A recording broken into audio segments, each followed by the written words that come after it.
Shri Kevin Peter, നോക്കൂ, ഇവിടെ ഒരു അവസരം കൂടെ ഒരു വാക്കൂടെ പറയട്ടെ. കേരള ബഹുമാനപ്പെട്ട കേരള ഹൈക്കോടതി പറഞ്ഞത് എല്ലാ വിദ്യാലയങ്ങൾക്കും യൂണിഫോം വേണമെന്നാണ് പറഞ്ഞത്. ആ യൂണിഫോം എന്ന് പറയുന്നത് തലമറയ്ക്കുന്ന വിഷയമല്ല, അതാദ്യം മനസ്സിലാക്കുക. അത് തലമറയ്ക്കുന്ന വിഷയമല്ല പറഞ്ഞത്. യൂണിഫോം എന്ന് പറയുന്നത് പരിഗണനാ വിഷയം, ഹിജാബായിരുന്നു പരിഗണനാ വിഷയം. ഞാൻ ആ കോടതി ഉത്തരവ് ഞാൻ നിങ്ങളെ വായിച്ച് കേൾപ്പിക്കാം. നിങ്ങൾക്ക് ഇംഗ്ലീഷ് അറിയാമെങ്കിൽ നിങ്ങൾ അതിൽ നിന്ന് മനസ്സിലാക്കുക. യെസ്, കെവിൻ പീറ്റർ, ഇവിടെ നമ്മൾ ചർച്ച ചെയ്യുന്നത്, നോക്കൂ, ഈ വലിയ വിവാദം കോളിളക്കൊക്കെ ഉണ്ടായി. ആ സ്കൂളിൽ, പള്ളുരുത്തിയിലെ സ്കൂളിൽ പുറത്തു നിന്നുള്ള ചില ശക്തികൾ വന്നു, SDPI വന്നു, അവിടെ വലിയ ബഹളം ഉണ്ടാക്കാനൊക്കെ നോക്കി. പക്ഷേ മാനേജ്മെൻറ്റ് കൃത്യമായിട്ടുള്ള ഒരു നിലപാട് എടുത്തു. അവരുടെ സ്റ്റാൻഡ് അഭിനന്ദനാർഹമാണ്. അതിനുശേഷം ഈ വിവാദം ആളിക്കത്തിക്കാൻ ശ്രമിച്ചു. പക്ഷേ വിചാരിച്ചതുപോലെ നടക്കില്ല എന്ന് കണ്ടപ്പോൾ വഴങ്ങിക്കൊടുക്കേണ്ടി വന്നു. ആ കുട്ടി പറയുന്നു, ആ കുട്ടിയുടെ മാതാപിതാക്കൾ പറയുന്നു, നാളെ മുതൽ യൂണിഫോം ധരിച്ചേ വരുള്ളൂ ഞങ്ങളുടെ കുട്ടിയെന്ന്.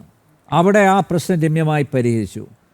ആ പരിഹരിക്കപ്പെട്ട സ്ഥലത്ത് നിന്ന് കുത്തിത്തിരിപ്പുമായിട്ട് ഒരു മിനിറ്റ്, ശ്രീ നൗഷാദ്, ഇങ്ങനെ സംസാരിച്ചുകൊണ്ടിരിക്കാതെ ഒരു മാന്യത പുലർത്ത് പ്ലീസ്, ഒരു മാന്യത പുലർത്തൂ.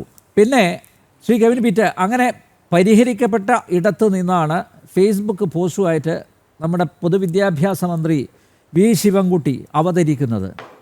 ശിവൻകുട്ടി പറഞ്ഞത് ഭരണഘടനയെക്കുറിച്ചൊക്കെ പറഞ്ഞു. ഭരണഘടന കുന്തവും കുടച്ചക്രം എന്ന് പറഞ്ഞ അദ്ദേഹത്തിൻ്റെ സഹപ്രവർത്തകനായിരുന്നു. ഇപ്പോൾ ഭരണഘടനയൊക്കെ പൊക്കിപ്പിടിച്ചുകൊണ്ട് വന്നിരിക്കുകയാണ്. എന്നിട്ട് അതേ പറയുന്നുണ്ട്, അതായത് മതേതര മൂല്യങ്ങൾ സംരക്ഷിക്കണം എന്നൊക്കെ പറയുന്നുണ്ട്. എന്നിട്ടാണ് ഒരു പ്രത്യേക മതത്തിൻ്റെ വക്താവായിട്ട് പറയുന്നത്, ഒരു ഫത്വ പുറപ്പെടുവിക്കുകയാണ്. അതായത് നാളെ 11 മണിക്ക് മുമ്പ് ഇതിലൊരു തീരുമാനം ഉണ്ടാണ്, കുട്ടിയെ ഹിജാബ് ധരിച്ച് സ്കൂളിൽ പ്രവേശിപ്പിക്കണം എന്നൊക്കെ. പക്ഷേ ഞാൻ നേരത്തെ പറഞ്ഞ പോലെ സ്കൂൾ അധികൃത വളരെ ശക്തമായ സുധീരമായിട്ടുള്ള ഒരു നിലപാട് എടുത്തു. അവരതിൽ ഉറച്ച് നിൽക്കുകയാണ്. 2 ദിവസം സ്കൂൾ അടച്ചിടേണ്ടി വന്നു എന്നതിനപ്പുറത്തേക്കൊന്നും സംഭവിച്ചില്ല. അപ്പം നോക്കൂ, നേരത്തെ ഡോക്ടർ TP സെൻകുമാർ ചൂണ്ടിക്കാണിച്ചതുപോലെ ഈ നിയോ ജിഹാദിസം വളരെ സജീവമായിട്ട് ചർച്ച ചെയ്യപ്പെടുകയാണ്. അതുപോലെ മൗദൂദി ആശയങ്ങൾ, അത് ഈ കുട്ടികളിലൂടെ അത് അടിച്ചേൽപ്പിക്കാൻ ഉള്ള ശ്രമം നമ്മൾ നേരത്തെ കണ്ടതാണ്. അരിയും കുന്തിരക്കവും ഒക്കെ കരുതി വെക്കാൻ നിങ്ങളുടെ കാലന്മാർ വരുന്നതാണെന്നൊക്കെ ഒരു കുട്ടിയെ കൊണ്ട് തന്നെയാണ് മുദ്രാവാക്യം വിളിപ്പിച്ചത്. അപ്പോൾ ഈ കുട്ടികളിലൂടെയാണ് ഇത് ഇഞ്ചക്ട് ചെയ്തുകൊണ്ടിരിക്കുന്നത്. പക്ഷേ അതിന് ഈ സ്കൂൾ അധികൃതരുടെ ശക്തമായ നിലപാട് കൊണ്ട് തൽക്കാലം വിരാമമായിരിക്കുന്നു. പക്ഷേ ഇതൊരു അജണ്ടയാണ്. പതുക്കെ മറ്റ് സ്കൂളുകളിലും ഈ വിഷയം അവതരിപ്പിക്കാനും ഈ വിവാദം ആളിക്കത്തിക്കാനുള്ള ശ്രമം ഉണ്ടാകുമെന്ന് തന്നെയല്ലേ കരുതേണ്ടത്. ഇന്ന് സീറോ മലബാർ സഭയും പ്രതിഷേധവുമായിട്ട് രംഗത്ത് എത്തിയിട്ടുണ്ട്. പ്രത്യേകിച്ച് ക്രൈസ്തവ മാനേജ്മെൻറ്റിൻ്റെ സ്കൂളിലാണ് ഇതൊക്കെ അരങ്ങേറിയിരിക്കുന്നത്. ശ്രീ കെവിൻ പീറ്റർ, ശരിക്കും ഇത് എന്തുകൊണ്ടാണ് സംഭവിക്കുന്നത് എന്ന് ബഹുമാനപ്പെട്ട ശ്രീ സെൻകുമാർ സാറ് വളരെ വ്യക്തമായി പറഞ്ഞു കഴിഞ്ഞു. ഇനി എന്താണ് സംഭവിച്ചതെന്നുള്ളത് ഞാൻ പറയാം. ഈ പ്രദേശത്തിന്റെ ഒരു പ്രത്യേകത എന്ന് പറയുന്നത്, ഇത് SDPIക്ക് വളരെ ശക്തമായ സാന്നിധ്യമുള്ള ഒരു പ്രദേശമാണ് ഈ പറയുന്ന പള്ളുരുത്തി എന്ന് പറയുന്നത്. ഇവിടെ നിന്നാണ്, ഈ പള്ളുരുത്തിയിൽ നിന്നാണ് താങ്കൾ ഇപ്പോൾ പറഞ്ഞ അവിലും മലരും കുന്തിരിക്കവും വാങ്ങി വെച്ചോളൂ, വരുന്നുണ്ടടാ നിന്റെയൊക്കെ കാലന്മാർ എന്ന് പറഞ്ഞ കുട്ടി ഈ പള്ളുരുത്തിയിൽ നിന്ന് തന്നെയാണ്. ഇവിടുത്തെ തങ്ങൾ നഗർ എന്ന് പറയുന്ന ആ പ്രദേശം എന്ന് പറഞ്ഞത് ഈ SDPIക്ക് വളരെയധികം സ്വാധീനമുള്ളതാണ്. ഇവിടെ ബാബറി മസ്ജിദ് തകർത്ത സമയത്ത് കേരളത്തിലുണ്ടായ 2 കൊലപാതകങ്ങളിൽ ഒരാളെ കൊന്നതും ഈ പറയുന്ന പള്ളുരുത്തിയിൽ തന്നെയാണ്, ഈ പ്രദേശത്തിനടുത്ത് തന്നെയാണ്. ഇപ്പോൾ ഇവിടെ ഏതാനും നാളുകൾക്ക് മുമ്പ് ഒരു റോഡുമായി ബന്ധപ്പെട്ട്, റോഡിന് കാലങ്ങളായി സെന്റ് അഗസ്റ്റിൻ റോഡ് എന്ന് പേരായിരുന്നു. ഇപ്പോൾ ഈ സ്കൂളിലെ പ്രിൻസിപ്പളും മറ്റ് അധ്യാപകരുമായിട്ടുള്ള കന്യാസ്ത്രീകളെല്ലാം താമസിക്കുന്ന അവരുടെ ആശ്രമമായിട്ടുള്ള സെന്റ് അഗസ്റ്റിൻ കോൺവെന്റ് റോഡായിരുന്നു. ആ റോഡിന്റെ പേര് ഇടുന്നത് സംബന്ധിച്ച് അവിടെ പ്രശ്നമുണ്ടാക്കും ഇതേ ആൾക്കാർ തന്നെയായിരുന്നു അതിന്റെ പുറകിൽ. അപ്പോൾ ആ സമയത്ത് ഈ കോൺവെന്റിന് സപ്പോർട്ടുമായിട്ട് ആരൊക്കെയാണ് വന്നത്, അവിടുത്തെ പള്ളിക്ക് ആരൊക്കെയായിട്ട് വന്നത്, അവരുടെ രാഷ്ട്രീയക്കാരെ അത് സപ്പോർട്ട് ചെയ്തിരുന്നതെല്ലാം ഇവർ നോക്കി വളരെ വ്യക്തമായി മനസ്സിലാക്കിയതിനു ശേഷം വളരെ ബോധപൂർവമായ ഒരു അജണ്ട അവിടെ സെറ്റ് ചെയ്തത് കൊണ്ടാണ് ഇവർക്ക് ശക്തിയുള്ള ഒരു പ്രദേശത്തിന് നടുക്കിരിക്കുന്ന ഒരു സ്കൂൾ, ഇവർക്ക് സപ്പോർട്ടായിട്ട് ഹൈബീഡിനെയും മുഹമ്മദ് ഷിയാസിനെയും പോലെയുള്ള രാഷ്ട്രീയക്കാരുള്ള എറണാകുളം പോലൊരു ജില്ല, അവിടെ വളരെ ആസൂത്രിതമായിട്ടാണ് മുൻപ് SDPY എന്ന് പറയുന്ന ഇതിന്റെ പരിസര പ്രദേശത്തുണ്ടായിരുന്ന ഇതേ നിലവാരത്തിലുള്ള ഒരു സ്കൂളിൽ നിന്ന് ഈ കുട്ടി ട്രാൻസ്ഫർ TC വാങ്ങിക്കൊണ്ട് ഈ പറയുന്ന സെന്റ് റീത്ത സ്കൂളിൽ വന്ന് അഡ്മിഷൻ ബോധപൂർവം മേടിക്കുകയായിരുന്നു. ഒന്നുകിൽ ബോധപൂർവം പ്രശ്നങ്ങൾ ഉണ്ടാക്കാനായിട്ട് മനഃപൂർവ്വം ഇവിടെ നിന്ന് അഡ്മിഷൻ മേടിച്ചു, ഇല്ല എങ്കിൽ സമാനമായ പ്രശ്നങ്ങൾ മറ്റേ ആ സ്കൂളിൽ കഴിഞ്ഞ വർഷം ഉണ്ടാക്കിയത് കൊണ്ട് അവിടുന്ന് പോരുവാൻ ഈ കുട്ടി നിർബന്ധിതയായി. ഇതാണ് സംഭവിച്ചിരിക്കുന്നത്. അപ്പോൾ ഇവിടെ ഇപ്പോൾ ന്യൂസ് 18 എന്ന് പറയുന്ന ചാനലിൽ SDPയുടെ ഒരു നേതാവ് പറയുന്നത് കേട്ടു, അവിടെ എഗ്രിമെന്റ് ഒന്നും എഴുതി ഒപ്പിട്ടൊന്നും കൊടുത്തിട്ടില്ല എന്ന്, അഡ്മിഷൻ നേടിയത് മാത്രം. ഇവിടെ ഒരു നേഴ്സറി സ്കൂളിൽ ഒരു അഡ്മിഷൻ കൊടുക്കണമെന്നുണ്ടെങ്കിൽ ഫോം ഫില്ല് ചെയ്ത് രക്ഷകർത്താവ് ഒപ്പിട്ട് കൊടുത്തേ മതിയാവും. ഇവിടെ വ്യക്തമായ ആ സ്കൂളിന്റെ നിയമങ്ങളും നിബന്ധനകളും എല്ലാം അംഗീകരിച്ച് ഡിക്ലറേഷൻ എഴുതി ഒപ്പിട്ട് കൊടുത്ത് അവിടുത്തെ ഡ്രസ് കോഡ്, ഈ സ്കൂളിന്റെ യൂണിഫോം ഉൾപ്പെടെയുള്ളത് അംഗീകരിച്ചുകൊണ്ടാണ് പിതാവ് ആ കുട്ടിയെ അഡ്മിഷൻ നേടി ആ സ്കൂളിൽ ആക്കിയത്. അഡ്മിഷൻ കിട്ടിക്കഴിഞ്ഞു എന്ന് കണ്ടു കഴിഞ്ഞപ്പോൾ തന്റെ മതത്തിൻ്റെതായുള്ള ആ വസ്ത്രം അതിൽ ഉപയോഗിക്കാനുള്ള ശ്രമമാണ് പിന്നെ തുടങ്ങിയത്. അത് നടക്കുന്നില്ല എന്ന് കണ്ടപ്പോൾ കുറച്ച് നാളുകൾ 3-4 മാസത്തോളം അടങ്ങിയിരുന്നിട്ട് വ്യക്തമായി ആളുകളെല്ലാം സെറ്റ് ചെയ്തുകൊണ്ട് പിന്നീടും ആ കുട്ടിയെ ഹിജാബ് ധരിച്ചുകൊണ്ട് സ്കൂളിലെടുത്ത് സ്കൂൾ അതിനെ അത് പറ്റില്ല എന്ന് പറഞ്ഞപ്പോൾ വീണ്ടും SDPയുടെ ആളുകളുമായിട്ട് വന്ന് പ്രശ്നങ്ങൾ ഉണ്ടാക്കി. ഇവിടെ കൃത്യമായി കോടതിയുടെ വിധി 2018 മുഷ്താഖിന്റെ വിധി ഉണ്ട്. ആ വിധിയിന്മേലാണ് കഴിഞ്ഞ ദിവസം ഈ സ്കൂൾ പ്രൊട്ടക്ഷൻ ആവശ്യപ്പെട്ടുകൊണ്ട് കൊടുത്ത കേസിലും ഹൈക്കോടതി പറഞ്ഞത്, നിങ്ങൾ സ്കൂൾ തുറക്കണം, നിങ്ങളുടെ ആ ഒരു ഇത് അനുസരിച്ച് ആർട്ടിക്കിൾ 30 അതുപോലെ തന്നെ 2018 വിധി വെച്ചുകൊണ്ട് തന്നെ നിങ്ങൾക്ക് നിങ്ങളുടെ നിലപാടെടുക്കാം, അതിനനുസരിച്ച് കുട്ടിയെ ഇത് ചെയ്യണം, പിറ്റേ ദിവസം തൊട്ട് ക്ലാസ് തുടങ്ങണമെന്ന് പറഞ്ഞു.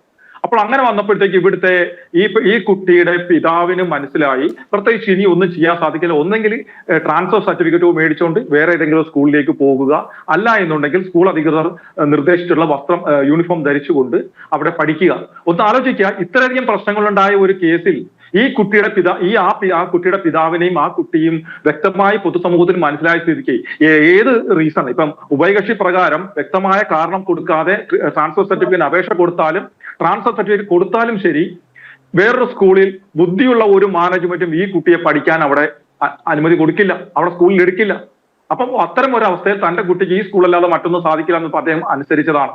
പക്ഷേ കഴിഞ്ഞ നിയമസഭാ തെരഞ്ഞെടുപ്പിൽ ശിവൻകുട്ടിയെ ആരൊക്കെ ചേർന്നാണോ അവിടെ വിജയിപ്പിച്ചത്, അത് SDPI തന്നെ പറഞ്ഞിരുന്നു തങ്ങളുടെ വോട്ട് ശ്രീ ശിവൻകുട്ടിക്ക് കൊടുത്തിട്ടുണ്ടായിരുന്നു. അപ്പോൾ അദ്ദേഹത്തിന്റെ നിയോജക മണ്ഡലത്തിൽ ഉൾപ്പെടെ SDPI അതുപോലുള്ള മതമൗലികവാദ ഈ ഭീകരവാദ സംഘടനകൾ, ഇവിടുത്തെ DGP തന്നെ പറഞ്ഞതാണ്, പോപ്പുലർ ഫ്രണ്ടിന്റെ അതേ ആളുകൾ തന്നെയാണ് SDPയിലും പ്രവർത്തിക്കുന്നത്. അതിന്റെ അർത്ഥം രണ്ടുപേരും ഒന്ന് തന്നെയാണ്, ഭീകരവാദികൾ തന്നെയാണ്, തീവ്രവാദികൾ തന്നെയാണ് SDPI.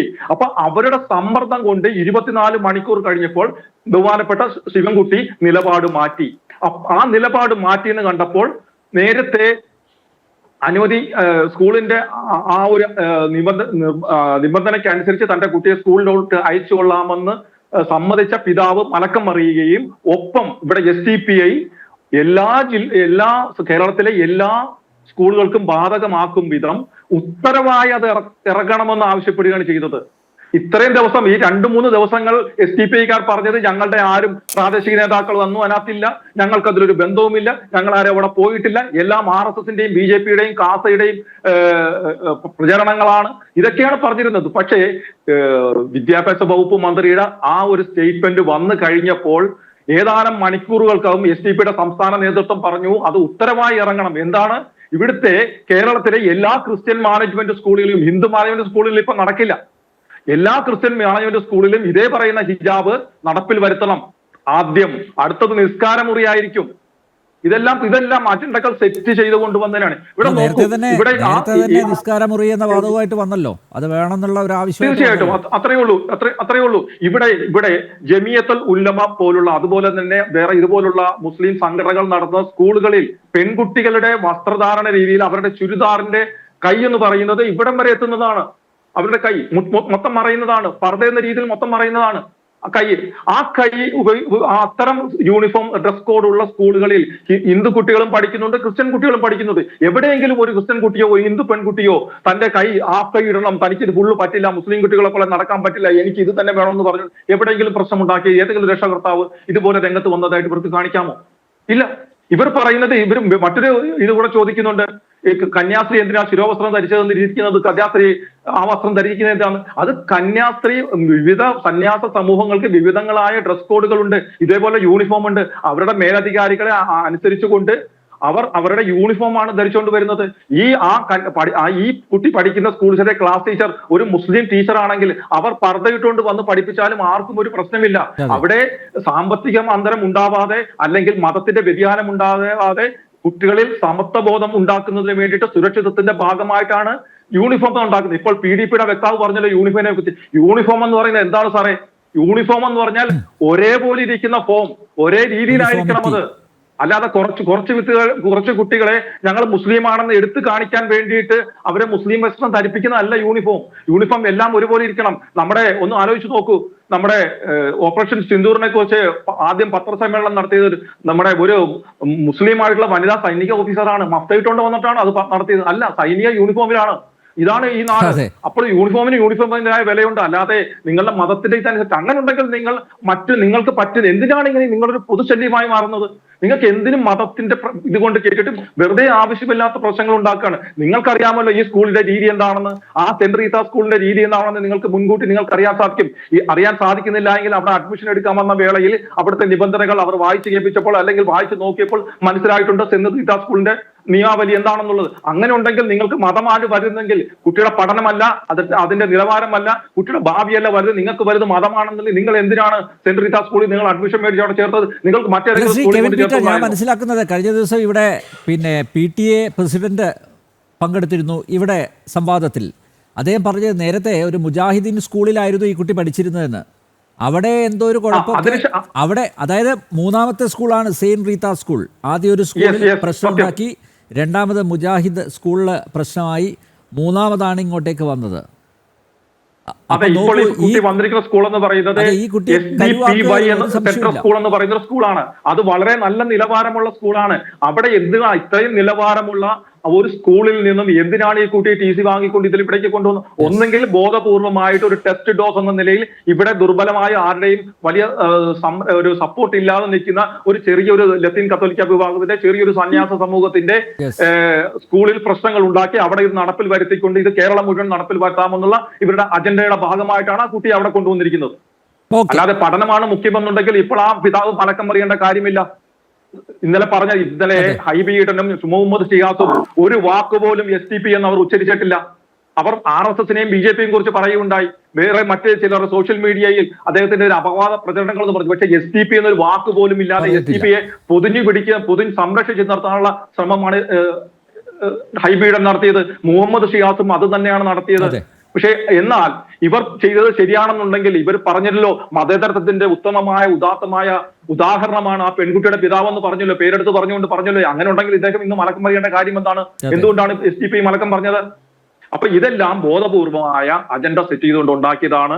ഇതിനെ ഇവിടുത്തെ ഒത്തിരി നല്ലവരായ മുസ്ലിം സഹോദരങ്ങൾ ആ സ്കൂളിൽ തന്നെ 57 മുസ്ലിം പെൺകുട്ടികൾ പഠിക്കുന്നുണ്ട്.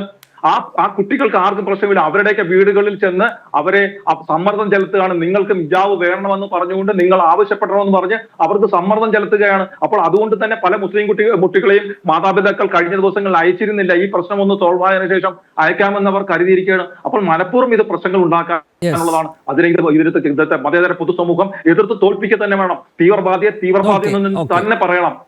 ഓക്കെ, താങ്കൾ നേരത്തെ ചൂണ്ടിക്കാണിച്ച ഈ 67 മുസ്ലിം വിദ്യാർത്ഥികളുടെ മാതാപിതാക്കൾക്ക് ബിഗ് സല്യൂട്ട്. കാരണം ഈ തീവ്രവാദ സംഘടനയുടെ SDPIയുടെ സമ്മർദ്ദത്തിന്, തിട്ടൂരത്തിന് അവർ വഴങ്ങിയില്ലല്ലോ എന്നതിൽ ബിഗ് സല്യൂട്ട് ആ മാതാപിതാക്കൾക്ക്.